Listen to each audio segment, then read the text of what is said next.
Candidate Belkot and Candidate Roberts.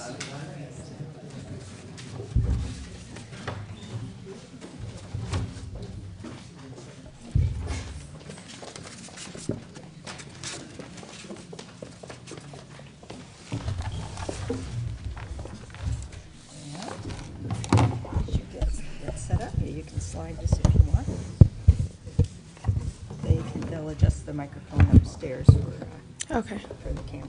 Okay. Okay.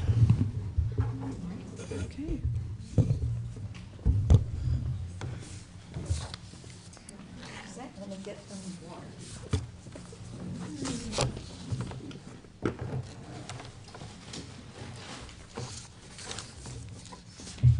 Oh, thank you. I don't know either. Thank you.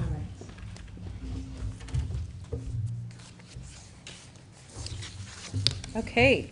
The next forum features candidates for Clark County Council District 2. Joining us are Michelle Belkot and Shartisa Roberts. Welcome to you both. Thank you. Thank you. Candidates, please watch the league timers and stay within the timelines for each question. You will have 60 seconds to answer each question. You'll first answer in the order that your name appears in the ballot, and we will rotate after that. All questions are prepared by the League of Women Voters of Clark County, and we are providing the timer. Question 1. Why do you want to be a council member? What issues are most important to you, and what skills and abilities would you bring to the position? Starting first with candidate Belkot. Hello, I'm Michelle Belkot, running for County Councilor District 2. I'm running to bring the voice back to District 2. There's been a lot of miscommunication or just the residents of District 2 not being listened to by the current county councilor, and I want to bring that voice back to the people, to know that people's opinions matter to me. The skills that I bring to the table are I've served 25 years collectively in the Air Force and the Navy. I have 20 plus years in acquisition of multi-million-dollar construction and architecture and engineering contracts in the federal government, and I'm a veteran, a mother, and I bring a very diverse and experienced background to this position. Candidate Roberts. Hi, everyone. Thank you so much for having me. I am Shartisa Roberts, and I'm running for County Council District 2. I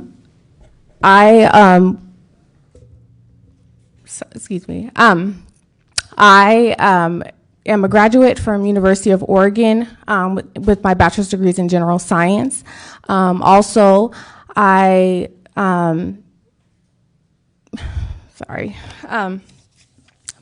have background experience in HR and transportation. And then also when it comes to problem solving, I understand the importance of involving others to maximize the solution that benefits everyone. Being a leader is important to listen and to be transparent and collaborative. Just like you, I want to see the county safe and thriving, not just for today, but for tomorrow as well.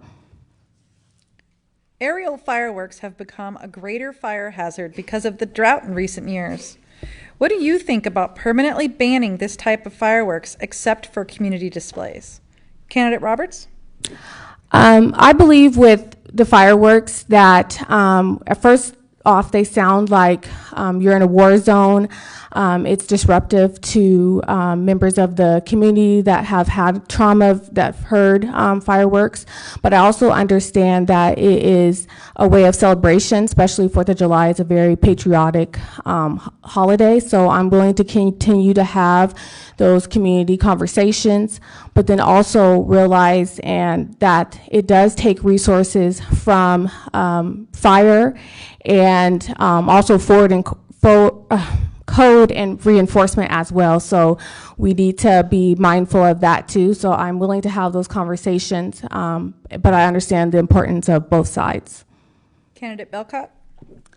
As someone who grew up in Clark County, the fireworks display was something that was known around the West Coast, that we had the biggest display west of the Mississippi. I love fireworks. I think it's great. I'm a veteran. It celebrates the independence of our country. This year, they had it on July 3rd and called it Summerfest. There wasn't a lot of community involvement. In a small way, I think that fireworks bring us together as a community. It's a sign of celebration. It's fun. Obviously, if there's a drought or 116-degree temperatures like there was last year, we should maybe take a look at that. But I think fireworks are just a great way to celebrate our independence, and I think they're fantastic. Would you support cities annexing unincorporated areas inside urban growth boundaries as a way to improve existing services? Why or why not? Candidate Belkot? Well, clearly the urban growth area goes north into District 2. I'd be very watchful that the citizens are served and that it's beneficial for all, not just more land grab by the city. Annexation has to make sense for all community parties, and that's what I would be looking for and advocating for. Candidate Roberts? I think I can speak for most of the constituents in District 2 that we wouldn't necessarily, we like how things are done right now currently with the county services, but if we were annexed into the city, I would ensure that we work together to make that transition smooth for all of us. Should the county take steps to provide more affordable housing within the current unincorporated designated growth areas of Clark County? If so, how? Starting with Candidate Roberts. I definitely think that we should be expanding the resources for affordable housing.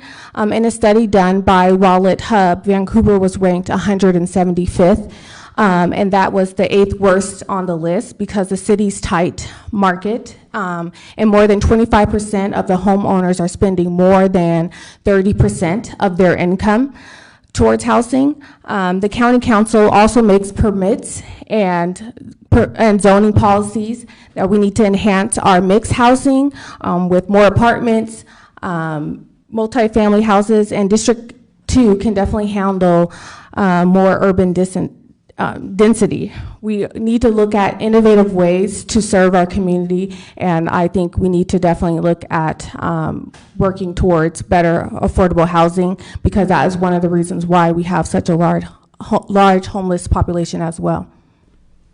Candidate Belkot? Affordable housing is a very complex issue. Just in Clark County, just before digging a hole with all the permits it takes to build a house, it's $93,000 as of 6 months ago, which that's a lot of money. I think things also get very convoluted with the county, with the cost of permits and the amount of permits that are required to build a house in the county. Recently, when the county had the buildable lands reports, it seemed very lopsided and didn't really address the county government part. It didn't show what they could do to lower costs for the people to afford homes in Clark County. So I think they really need to look again and look at that. But they really need to address the permitting issues. I've talked to a lot of building stakeholders in this area that have said that it's really a problem and that getting through to the permitting office is a nightmare if they can get through at all. Specifically, what transportation projects would you rank highest for the use of county road funds? Starting with Candidate Belkot. The I-5 bridge, that's a big one to me. My family is personally affected by the potential of having two-way tolls before anything is built. I can't even imagine paying $16, maybe even more. That really needs to be addressed. It's been an issue for 2 decades. I remember when it was Columbia River Crossing, and now it's the Interstate Bridge. I don't think that tolls are the answer to that. To build the 205 bridge, they built that bridge with gasoline tax money. They didn't do it with tolls. So it can be done, and I support a third bridge now. Candidate Roberts? I think with transportation, the top resources or programs that we need to be looking at are one is the I-5 interchange off of 179th. Also, we need to be looking at the Vine that will be coming from the waterfront all the way through Salmon Creek through Highway 99. Also, I think it's important to maintain our roads. I know the bridge is a important factor to look at, but we technically don't have jurisdiction over the bridge. So I think, I mean, obviously I would advocate and make sure that the county's needs are heard and hopefully being met, but I rather focus on the things that we actually have control over, which is making more livable neighborhoods where with walkability, access to public transportation, and better roads. Do you support the proposed charter amendment to adopt ranked choice voting for county positions? Why or why not? Starting with candidate Roberts. I think ranked choice voting is a great opportunity for nonpartisan races. I think it gives more opportunity for people of color and women to be represented in government and also be a reflection of the community. And also, I think it's a safe and effective way for our voices to be heard more by we can go with the public or popular person, but we also can try to vote for people that are that we also like as well by ranking them. So I think it's a great idea. Candidate Belkot. I personally don't like it and support it. I don't think that it works. It's been repealed in several different counties in our state. In 2009 in Pierce County, why did they repeal it? It was complicated. It was costly. The candidate with the most votes isn't guaranteed to win, which that's an issue. Many citizens have serious concerns about voter integrity that go back to 2016, 2020. I don't think right now is time for a complicated and confusing system to throw on top of our voting system. I support rejectall6.com, and I really encourage people to go to rejectall6.com to check that out. How can the council improve the perception by some residents that their input is not valued when a proposed project may affect them? Starting with candidate Belkot. Can you repeat the question again? Sure. How can the council improve the perception by some residents that their input is not valued when a proposed project may affect them? Probably by communicating with people. I know in District 2, the current county councilor doesn't respond to several different stakeholders, business owners, to the point where they have sent her certified mail and she doesn't respond back. In the voter's pamphlet, that's my personal cell phone number. So if the voter had a concern that had to do with any project within D2, they could give me a call. It's me, it's not an answering service.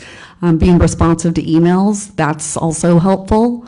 Feel free to reach out to me anytime now and if I get elected. Candidate Roberts. Can you repeat the question again? How can the council improve the perception by some residents that their input is not valued when a proposed project may affect them? I agree. I think that we are not being heard, and I think it's important to create different ways of communicating to the constituents and also being available. I'm very responsive as well. My phone number and email is listed on my website and in the voter guide as well. So if you have any questions, please let me know.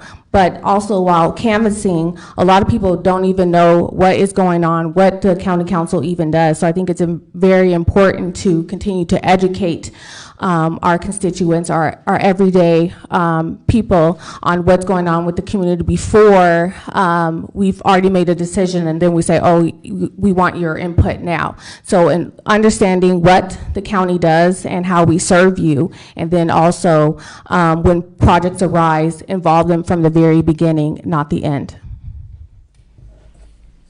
The new council will be adopting an updated comprehensive growth plan by 2025. If you were the sole decision maker, how would it look different from the current plan? Starting with candidate Roberts. What I like about the growth plan is that we can always readjust it, right? I think it's important to look how mindful what we're doing with the land use and how we're using that land use, whether it's in, we're looking at open spaces, rural develop, or not rural development, but keeping our rural spaces for our farmers. Also looking at our high densely populated areas and how we can adjust the growth and moving that. I think it's important to invest in businesses as well, whether it's small or large. I think it's important also to look at where we're placing schools and police facilities and fire stations. And I think with the plan, I also think it's important to involve the community as well. I don't think I should be the solely person on making those decisions. I think it's very important to involve and ask the community what we're looking for with following the policies of the county. Candidate Belkot? The county's urban growth area does not have enough vacant land to meet future needs. I think there's a disconnect between what the county feels its obligation is and what the reality is. I think we need a variety of different housing. We need to find, we need areas with high density urban development, cottage housing, accessory developing dwelling units, apartments. There's a lot more housing opportunities that we could involve our community in, and I think that needs to have another go around in reviewing what is our needs for our community and what's in that plan, because our population growth has exponentially exploded in this county and we need more housing. The county recently passed a resolution to transfer oversight of the jail from the sheriff to the county council. Do you support this move? Why or why not? Starting with candidate Belkot. I was very shocked and dismayed about that decision because they didn't ask for any public input. They just sprung it on us without talking to any of us. Even the two sheriff candidates that are running right now, they spoke out against it and asked for more time to make the decision making. And then today, one of the former sheriff candidate during the primaries was appointed as taking over jail services with no oversight by the sheriff, the way that it will now be set up for the future. I think that's a big problem because that makes it so the county counselors have no input or control over jail services now, and that a hired county employee will now be making those decisions. So if they have an issue with his performance, the sheriff can't do anything about it. He can't fire him, and neither can the county counselors. So I was not supportive of that decision. Candidate Roberts? I would say many of the constituents, as myself, was very surprised with the decision that the county made by taking over the management of the jails. But and even watching the